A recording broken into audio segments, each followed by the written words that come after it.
Alright, I'm making a video showing how to do a hand hole sheath. So this is a sheath that basically has a large tunnel that's 5 inches and then a smaller tunnel that's 2.5 inches. You can do some different things with it. Typically, the larger tunnel opens up to the outside, but then is closed off to the inside, with the exception of the sheath that comes through the center of it. So the sheath can actually be capped off at the end so that it's basically completely sealed from the inside to the outside, or it could be inflatable with the end open, or it could even be inflatable with the end capped. This one I'm going to do here is going to be the kind of traditional one where it's got the hand pocket that goes in and is capped off on the bottom with the sheath coming out. It'll be non-inflatable and it'll be capped at the top. So I'm going to go ahead and I'm going to cut 2 5-inch holes. Turns out that the outer perimeter of this gives you a 5-inch hole. So I'm going to go ahead and I'm going to mark this. And I want it to be 4 inches up to the bottom of this hole from the center of the crotch. So right there on the outside. So this is the outside right here.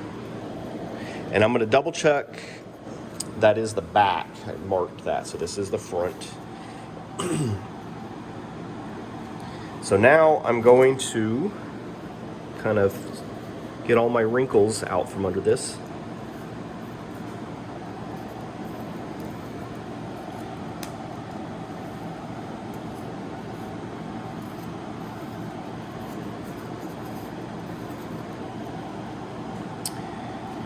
And then carefully I'm going to go ahead and cut this. I'm going to pull the inner layer away. And I'm going to cut down here.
Then I'm going to turn this inside out.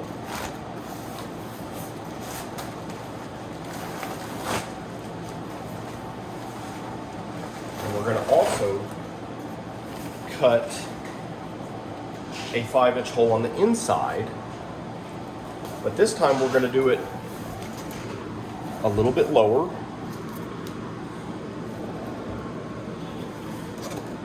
And we're going to measure 2 inches.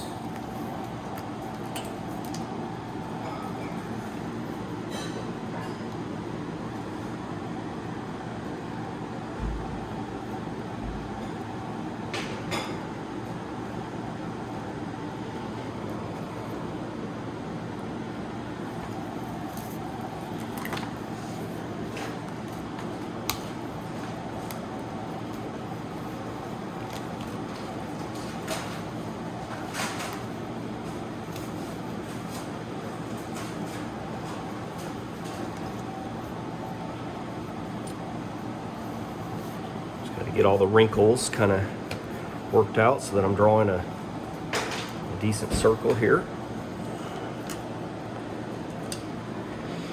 even though this won't open to the inside, it's going to make it easier to actually mount the cylinder if I just go ahead and open it up. And then we're going to actually come back and put a slightly larger piece of material to cap this off.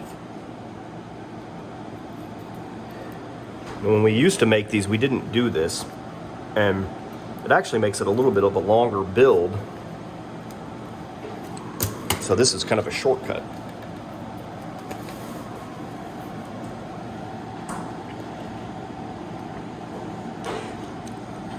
We can't really save this piece because it's not going to be quite big enough. We'll have to cut another circle that's a little bit bigger so that it has some overlap. But we can kind of keep this for scrap material.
So next, what we need to do,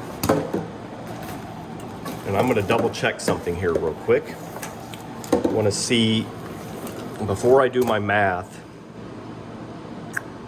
we're just a little bit under 5 inches on this thing. So this is kind of important when you want to calculate the length of the tube. Well, actually, it's kind of the width because it gets curled around. But you want that circumference to be exactly right. Now, one other thing we could do as just a sort of another way to get this measurement, you could take and wrap this around, and you could see that 16 inches looks like will actually give you a little bit of an overlap. Not much. You could probably go like 16 and an eighth. So actually we could just go with that instead of even doing the math. You could take the diameter and multiply it by 3.14, which is pi, and then add like half an inch for your overlap. But there we go, 16 inches, 16 and 1/8 inches. And then as far as the length, we're going to go ahead and we're going to make the length 5 inches. So we can go ahead and get our material and do a 5 inch by 16 and 1/8.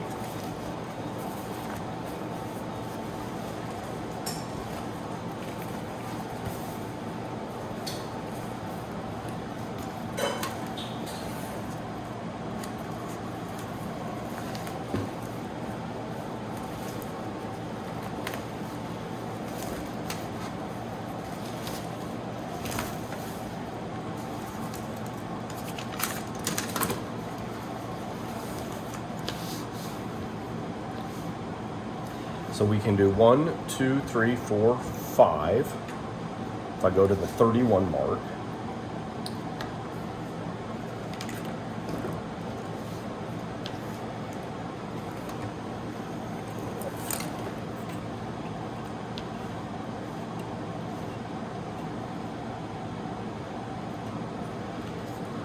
And then we can do 16 and 1/8.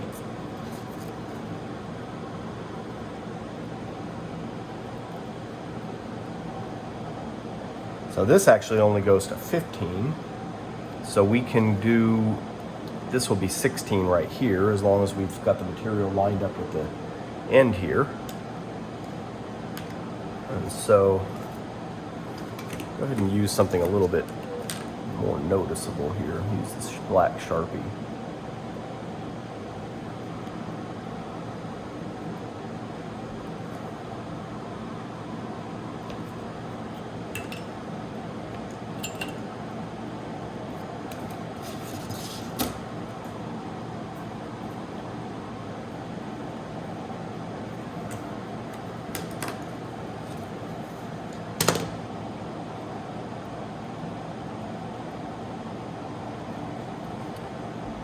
And actually, you know, I'm gonna cut this a little bit shy because I would rather have to stretch it just a little bit to get around that circle. It's better to stretch it than to have to deal with extra material. So we're gonna go like that, and then I'm gonna bring this back down to 31. So we'll have 1, 2, 3, 4, 5 inches.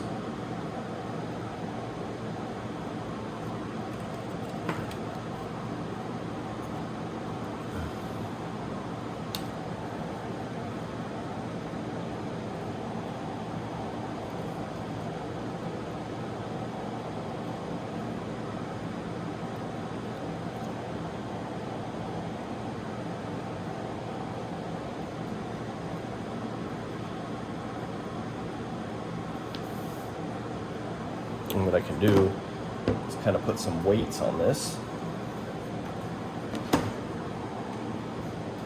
kind of keep things lined up.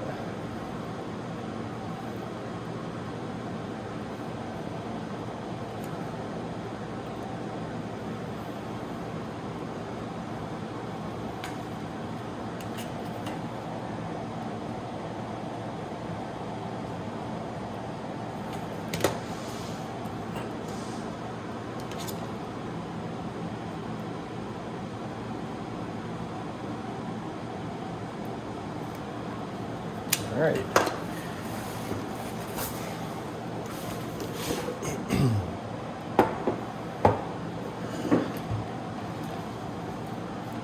So next, we want to basically put a seam down it like this. To do that, I'm going to go ahead and tape this. I didn't get a long enough piece. I want to go all the way across. Like that.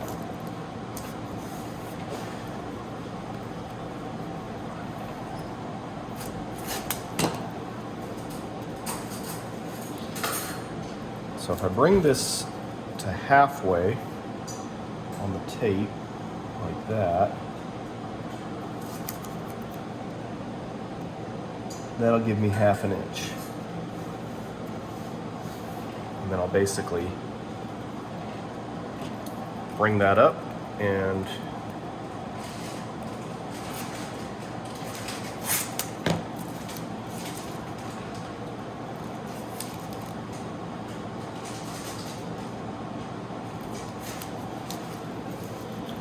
glue that down. And put some gloves on.